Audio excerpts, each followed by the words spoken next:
Hello friends, आज हम इस वीडियो में डिस्कस करेंगे identity operators and membership operators. First हम बात करते हैं आइडेंटिटी ऑपरेटर्स की। We can use identity operators for address comparison. इसमें हमारे पास दो ऑपरेटर्स हैं, इज एंड इज नॉट। इसको हम एग्जांपल के साथ डिस्कस करते हैं। सपोज मैंने ए में वैल्यू ली 10 और बी में भी मैंने सेम वैल्यू ली 10। ये हमने पहले भी पढ़ा है कि in Python everything is an object.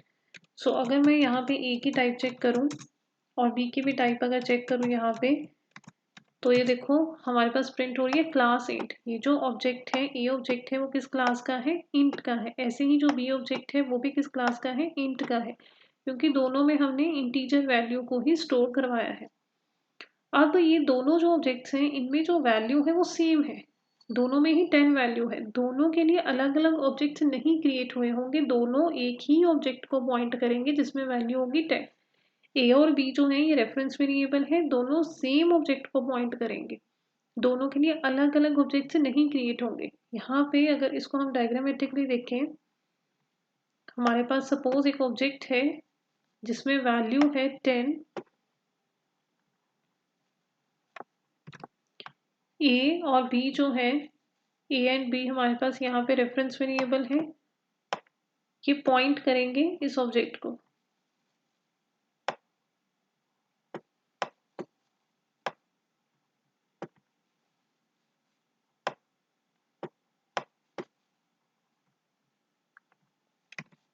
अब अगर मैं यहाँ पे इसकी आईडी चेक करूँ, ये आईडी फंक्शन हमने पहले भी डिस्कस करा है। ए की आईडी चेक करूँ और बी की, तो देखो दोनों की आईडी जो है वो सेम आई है। इट मीन्स दोनों जो हैं वो एक ही ऑब्जेक्ट को पॉइंट कर रहे हैं, क्योंकि दोनों में जो वैल्यू है वो सेम है। अब हम यूज करते हैं ए इज बी। अब ए इज बी लगाऊंगी, यहाँ पे इज ऑपरेटर मैंने यूज करा है। तो इज ऑपरेटर जो है, अगर दोनों रेफरेंस वेरिएबल, जैसे मैंने लिखा है ए इज बी, तो दोनों रेफरेंस वेरिएबल अगर सेम ऑब्जेक्ट को पॉइंट कर रहे होंगे तो उस केस में ये रिटर्न करेगा ट्रू, अदरवाइज ये रिटर्न करेगा फॉल्स। तो अब इस केस में देखो ए एंड बी दोनों जो हैं वो एक ही ऑब्जेक्ट को पॉइंट कर रहे हैं जिसमें वैल्यू क्या है? 10 है। तो ये ऑपरेटर क्या रिटर्न करेगा? ट्रू, क्योंकि दोनों रेफरेंस वेरिएबल सेम ऑब्जेक्ट को पॉइंट कर रहे हैं। तो ये हमारे पास आ गया ट्रू। दूसरा ऑपरेटर था हमारे पास इज नॉट। अगर मैं यहाँ पे लिखूं ए इज नॉट बी, ये ट्रू कब रिटर्न करेगा? अगर दोनों जो हैं वो अलग अलग ऑब्जेक्ट्स को पॉइंट करेंगे, फिर ये रिटर्न करेगा ट्रू, अदरवाइज फॉल्स रिटर्न करेगा। अब यहाँ पे देखो ए और बी दोनों अभी तक सेम ऑब्जेक्ट को ही पॉइंट कर रहे हैं, दोनों में वैल्यू अभी तक सेम ही है, 10 ही है। तो इस केस में इज नॉट जो ऑपरेटर है वो रिटर्न करेगा फॉल्स। ये ट्रू कब रिटर्न करेगा? इज नॉट जब दोनों अलग अलग ऑब्जेक्ट्स को पॉइंट करेंगे। अब सपोज मैंने यहाँ पे बी की वैल्यू चेंज कर दी, बी की वैल्यू मैंने कर दी 10 से 20। ये हमने पहले भी डिस्कस करा है कि जो इंट डेटा टाइप है वो इम्यूटेबल है। इम्यूटेबल मीन्स एक बार जो हमने ऑब्जेक्ट क्रिएट कर दिया हम उसके कंटेंट में चेंजेस नहीं कर सकते। तो अगर यहाँ पे बी की वैल्यू चेंज हुई है तो ये चेंजेस इसी ऑब्जेक्ट में नहीं होंगे जिसमें हमने 10 स्टोर करवाया है। ये इसके लिए यहाँ पे एक नया ऑब्जेक्ट है हमारे पास और उसमें वैल्यू है 20, और बी जो है वो इसको पॉइंट करेगा अब, क्योंकि अब जो बी है उसकी वैल्यू चेंज हो गई है। और यहाँ से ये जो हमारा लिंक है वो डिस्ट्रॉय हो जाएगा।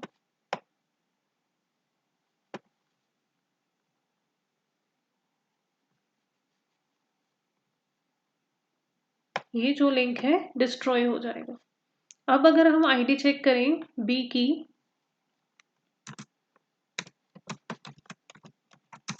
देखो आईडी चेंज हो गई। इट मीन्स बी जो है अब उसी ऑब्जेक्ट को पॉइंट नहीं कर रहा जहाँ पे वैल्यू जो थी 10 थी, उसी में चेंजेस नहीं हुए। अब नया ऑब्जेक्ट क्रिएट हुआ है। अब यहाँ पे देखो आईडी चेंज हो गई। पहले आईडी क्या थी बी की? ये थी, लास्ट में है 864। अब जो आईडी है लास्ट में है 184। तो अब अगर हम यूज करें ए इज बी, अब दोनों जो हमारे पास रेफरेंस वेरिएबल है वो अलग अलग ऑब्जेक्ट को पॉइंट कर रहे हैं। ए इज बी जो है, इज ऑपरेटर ट्रू कब देता है? जब दोनों सेम ऑब्जेक्ट को पॉइंट करें। अब दोनों अलग अलग को कर रहे हैं, ए उसको पॉइंट कर रहा है जिसमें वैल्यू 10 है, बी उसको पॉइंट कर रहा है जिसमें वैल्यू 20 है। तो अब इनका जो रिजल्ट आएगा वो फॉल्स आएगा। ये देखो यहाँ पे रिजल्ट आया है फॉल्स। पहले रिजल्ट क्या था, ट्रू था, अब रिजल्ट देखो क्या आया है, फॉल्स। और इज नॉट का रिजल्ट अब क्या आएगा हमारे पास, इज नॉट का जो रिजल्ट है वो अब ट्रू आएगा।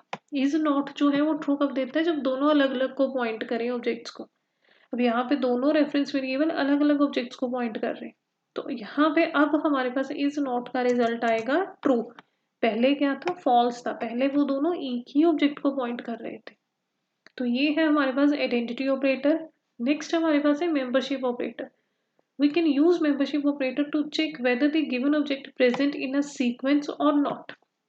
ये हम यूज करते हैं चेक करने के लिए कि जो भी कोई ऑब्जेक्ट है, गिवन ऑब्जेक्ट जो है वो प्रेजेंट है सीक्वेंस में या नहीं। सीक्वेंस हमारे पास स्ट्रिंग भी हो सकती है, लिस्ट हो सकती है, सेट, टपल्स, डिक्शनरी, ये कुछ भी हो सकता है हमारे पास सीक्वेंस।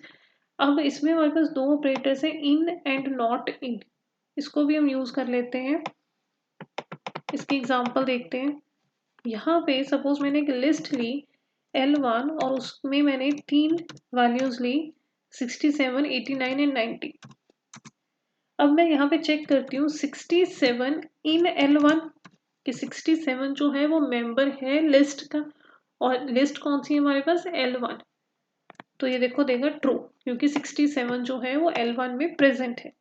अब अगर मैं सपोज यहाँ पे लिखूँ 50 इन L1, 50 इन L1 कि 50 प्रेजेंट है उस लिस्ट में, 50 उस लिस्ट का मेंबर है, तो यहाँ पे देखो क्या आ रहा है, फॉल्स, 50 यहाँ पे प्रेजेंट नहीं है।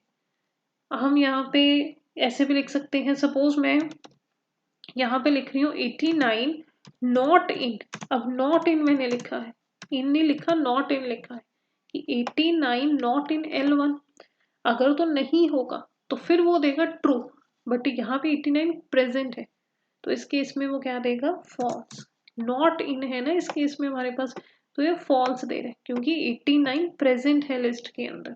अगर नहीं होता नॉट इन तो फिर वो ट्रू देता है। यहाँ हम यहाँ पे लिस्ट भी यूज कर सकते हैं, इवन स्ट्रिंग्स भी यूज कर सकते हैं, सेट, टपल्स, डिक्शनरी, कोई भी सीक्वेंस हम यूज कर सकते हैं। स्ट्रिंग्स को कंसीडर कर लेते हैं हम, उसकी भी एग्जांपल देख लेते हैं। सपोज मैंने यहाँ पे लिखा हेलो एवरीवन। अब यहाँ पे चेक करते हैं, स्ट्रिंग में लिख रही हूँ हेलो इन S1, जो हेलो है वो प्रेजेंट है स्ट्रिंग S1 के अंदर, देखो दे रहे हैं ट्रू। इवन हम सिंगल कैरेक्टर भी यूज कर सकते हैं। सपोज मैंने यहाँ पे लिया एल, एल जो है वो प्रेजेंट है S1 में, देखो मैंने हेलो लिखा है उसके अंदर एल हमारे पास प्रेजेंट है, तो एल जो है इन S1, एल के लिए मैं चेक कर रही हूँ, तो ये देखो क्या दे रहा है, ट्रू। अगर मैं ऐसे लिख लूँ जेड, जेड इन S1, अब जेड जो है वो प्रेजेंट नहीं है स्ट्रिंग के अंदर, मेरे पास स्ट्रिंग है हेलो एवरीवन, इसमें हमारे पास जेड नहीं है, तो ये देखो क्या दे रहा है, फॉल्स। तो हम कोई भी सीक्वेंस यूज कर सकते हैं। तो ये था हमारे पास identity operators and membership operators. Thank you.